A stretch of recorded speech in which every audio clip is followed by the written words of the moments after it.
మళ్ళీ బలిచక్రవర్తికి ఈ తేజస్సు ఎప్పుడు పోతుంది అంటే వారి పాటింపకిక మీద వాడి చెడు ఎప్పుడూ అప్పుడు తిరస్కరిస్తాడు గురువు. ఆ తిరస్కరించినప్పుడు గురువుకి కోపం వస్తుంది. కోపం వచ్చినప్పుడు గురువు అనుగ్రహం తొలగిపోతుంది. ఎప్పుడు గురువు అనుగ్రహం తొలగిపోతుందో అప్పుడు శాపవాక్కు విడిచిపెడతాడు. ఎప్పుడు విడిచిపెడతాడో అప్పుడు బలిచక్రవర్తి పతనమైపోతాడు. అప్పటి వరకు నువ్వు ఎదురు చూడాలి. అన్నిటికన్నా గొప్పది ఏది అంటే అన్ని వేళలా పెంకితనం పనికి రాదు. ఎదురు చూడడం, నిరీక్షించడం, ఓర్పు పట్టడం జీవితంలో అన్నిటికన్నా గొప్ప విషయాలు. అందుకని నువ్వు ఓర్పు పట్టు అన్నాడు.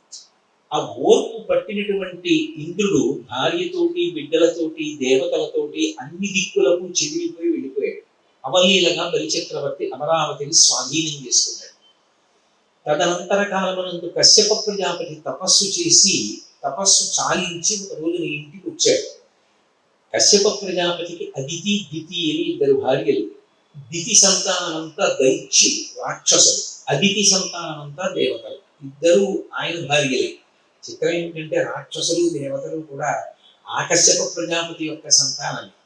దితి అంటే రెండు చూస్తూ ఉంటుంది అని అర్థం. నేను వాడు అన్నప్పుడు నేను బాగుండాలి, వాడు పాడైపోవాలన్న భావన లోకంలో స్వార్థంలో ఉంటుంది కాబట్టి రాక్షసులు కొడుతుంటారు. అదితి రెండు ఉండవు, అంతా ఒక్కటే. అందుకే దేవతలు